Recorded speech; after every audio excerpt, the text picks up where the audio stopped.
Welcome back to the deep dive. Now, you shared some really sharp observations about St. Lucia. You mentioned seeing significant silting, especially around the Sunset Jetty, and noticing that partial salting reaching all the way up to the Narrows.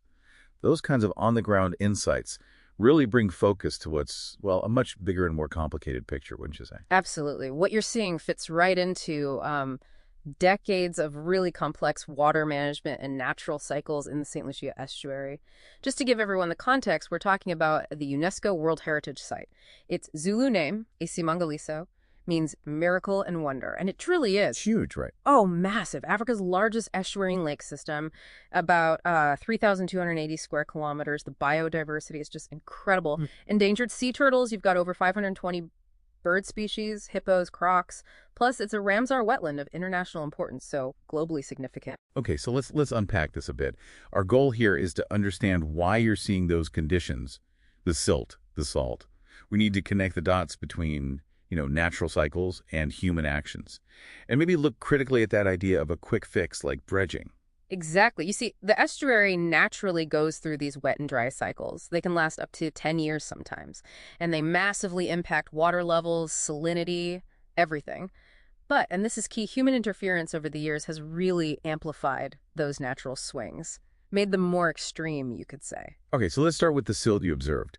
What's the main driver behind that excessive buildup? How far back does this go? Well, the big one, the primary cause, really dates back to the early 1950s. That's when the Mfolozi River was diverted away from the estuary. The Mfolozi. That was the main source of fresh water. It was the largest freshwater and sediment source, so diverting it basically stopped its natural scouring action, the force that would normally flush sediment out to sea. Yeah. Without that flushing, the sediment just started building up inside St. Lucia, and actually, spoil from earlier dredging efforts made things worse too, blocking natural flow paths. So it just accumulated. Precisely, and even recent work around 2016, 2017 confirmed sediment is still being deposited. The Narrows, for instance, showed a shift to finer silt on the bottom. And the salting, how does that link up? Is it connected to the diversion too? Directly connected. High salinity happens when you have low freshwater input, which is partly the diversion, partly natural droughts combined with high evaporation, especially in those big, shallow lake areas. We had some really severe droughts, 2002, 2006, and then again that period stretched right to 2012. Salinity in the northern parts went crazy high, up to 5 times saltier than seawater. 5 times. Wow. Yeah. And even when water levels recover a bit, there's this huge amount of salt left in the dry lake bed sediments. I think the figure was over 2 million tons back in 2006. That dissolves and keeps salinity high.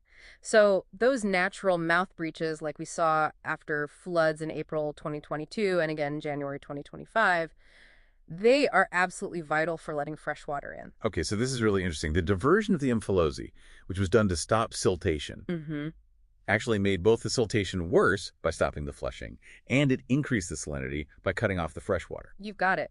It's a classic case of an intended solution becoming a major part of the problem itself, a real paradox. Right. Which brings us to that common suggestion you hear. Why not just get the Richards Bay dredger in there and clear it out? Ah, yes, the famous Richards Bay dredger. It's a bit of a misconception, actually. People usually mean the equipment owned by Transnet, the Ports Authority, TNPA, not Richards Bay Minerals. TNPA's dredgers, like the Ingwenya, they're enormous. They're built for deep commercial ports, like keeping the Richards Bay Harbor entrance clear down to, 17.5 meters? Yeah. Huge industrial machines, basically. Exactly. They're just not designed for, nor could they really operate in, the shallow, sensitive, constantly changing environment of the St. Lucia Estuary. Getting one of those near Sunset Jetty or up the Narrows, impractical, probably impossible, and incredibly damaging. And St. Lucia had been dredged before, hasn't it? What's the history there? It has. Back in the late 1950s, for instance, with the Link Canal. But often these projects happened without proper environmental checks. And they actually added to the problems, increased turbidity, cloudy water and more sedimentation downstream.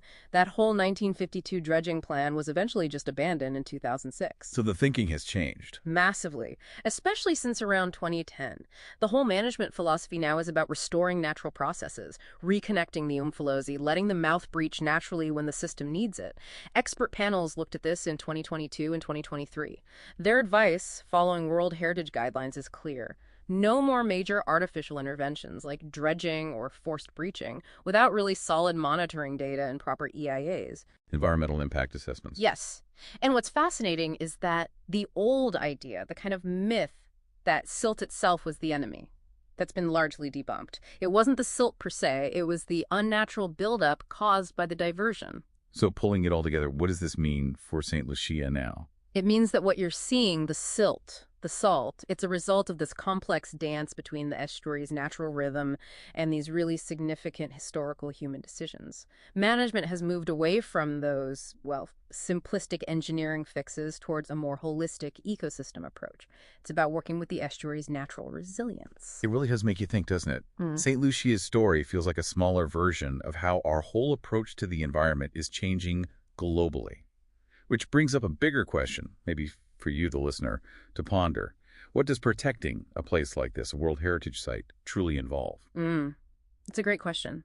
Perhaps sometimes it means stepping back a bit, allowing nature, guided by our best scientific understanding, to find its own balance rather than constantly trying to engineer it.